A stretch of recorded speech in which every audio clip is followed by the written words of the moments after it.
हाँ तो बच्चों, आज का हमारा टॉपिक है वो है क्या, behaviour of electric dipole when placed in a uniform electric field.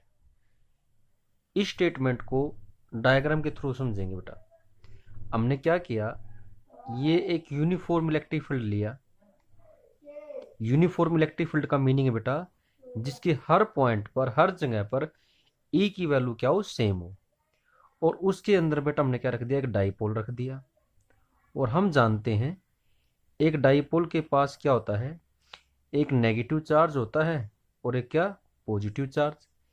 और इन दोनों चार्ज को सेपरेट किया जाता है कितने डिस्टेंस के साथ, 2a डिस्टेंस के साथ।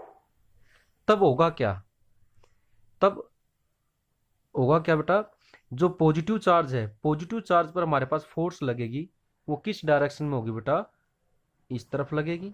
मैंने आपको स्टार्टिंग में बताया था।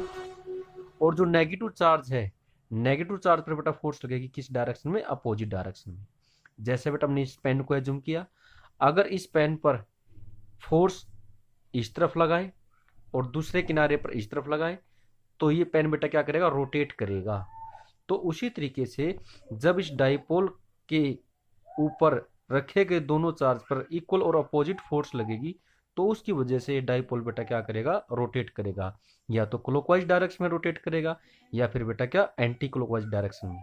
और जब कोई बॉडी किस रोटेट करती है तब उसको बेटा नाम दिया जाता है क्या, टॉर्क।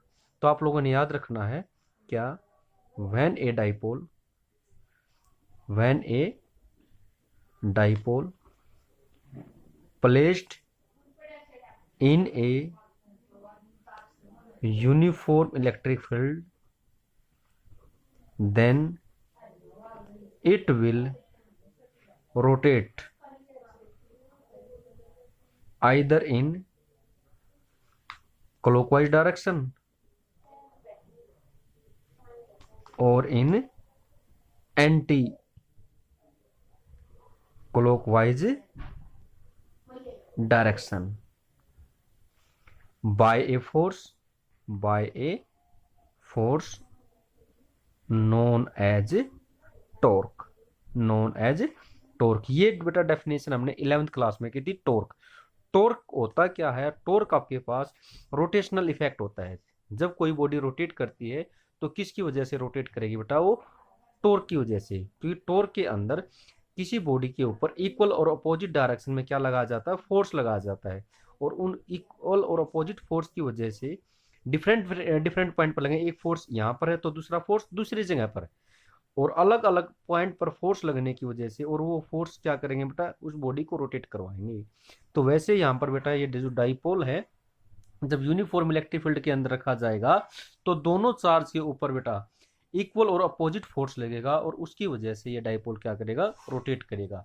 तभी तो हमने लिखा यहाँ पर। तो वो डाइपोल किस फोर्स को एक्सपीरियंस करेगा, टॉर्क को एक्सपीरियंस करेगा।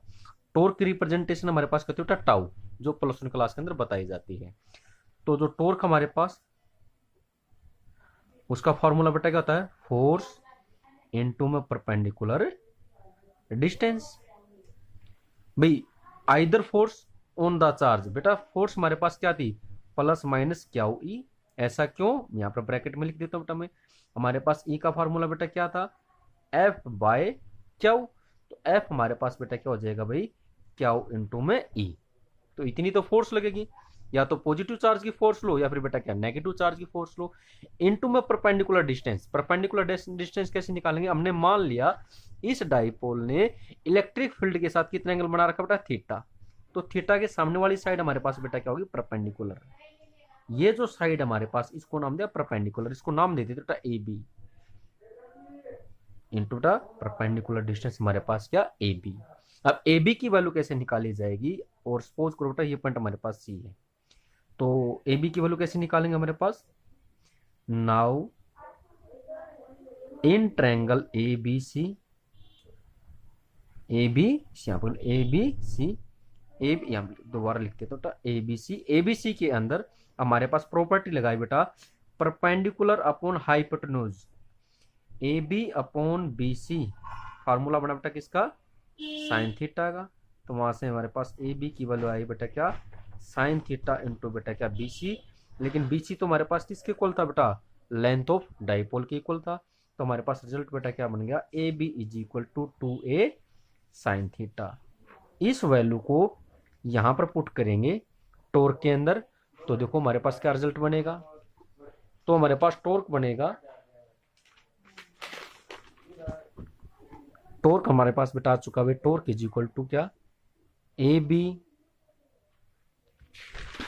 सॉरी बेटा फोर्स की वैल्यू क्याउ ई इंटू बेटा क्या था हमारे पास AB, और AB के हमारे पास बेटा वैल्यू क्या आई भाई, क्याउ ई 2A साइन थीटा, जो AB की वैल्यू थी, बट P किसके इक्वल होता है बेटा, 2A क्याउ के इक्वल होता है।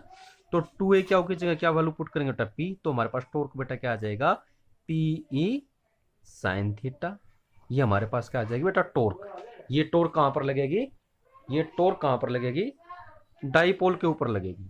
इसके स्पेशल केस करते बेटा, स्पेशल केस के अंदर बेटा अगर थीटा हमारे पास कितना हो जाए 90 डिग्री, मतलब हमारे पास ये इलेक्ट्रिक फील्ड है और डाइपोल कितने एंगल के साथ है बेटा, 90 डिग्री के एंगल के साथ है, तब वहां पर हमारे पास क्या लगेगी, मैक्सिमम टॉर्क लगेगी। मैक्सिमम टॉर्क कैसे, यहां पर वैल्यू पुट करके देखो, अगर थीटा 90 हो जाए तो 90 होने से बेटा क्या होगा भाई, PE साइन 90, और साइन 90 हमें क्या देगा, मैक्सिमम वैल्यू, तो हमारे पास टॉर्क बेटा क्या आ जाएगी, P इंटू में E। इसका बेटा सेकंड केस करते हैं। सेकंड केस के अंदर अगर थीटा की वैल्यू बेटा कितनी हो जाए, 0, भाई थीटा आपके पास है क्या, theta angle between dipole movement and बेटा क्या E के बीच का, तो या फिर डाइपोल और E के बीच का आपके पास। अब हमारे पास कुछ ऐसे है, इसके अंदर अगर डाइपोल को ऐसे रख दिया जाए, अगर डाइपोल को ऐसे रख दिया जाए तो हमारे पास बेटा टॉर्क क्या हो जाएगी, 0 हो जाएगी। क्यों, क्योंकि साइन 0 हमारे पास कितनी वैल्यू देगा बेटा, 0 वैल्यू देगा। तो torque is equal to PE sine 0, sine 0 हमारे पास कितना होता है बेटा, 0। तो हमारे पास रिजल्ट बेटा क्या आएगा, P इंटू में E इंटू में 0, तो हमारे पास टॉर्क बेटा क्या आ जाएगी, 0, जिसको नाम दिया जाएगा क्या, मिनिमम वैल्यू, मिनिमम वैल्यू या मिनिमम वैल्यू ऑफ टॉर्क। और ये हमारे पास कैसी वैल्यू होगी, मैक्सिमम। उम्मीद करता हूँ ये टॉपिक बेटा आपका क्लियर हुआ होगा। अब इस चैप्टर के अंदर गिने चुने 1-2 टॉपिक को रहते हैं बेटा, उसके बाद ये चैप्टर भी आपका क्या हो जाएगा, कंप्लीट हो जाएगा। ठीक है, आपने इसकी बेटा प्रैक्टिस करनी है और इसके नोट्स बनाने हैं। ओके बेटा, थैंक यू।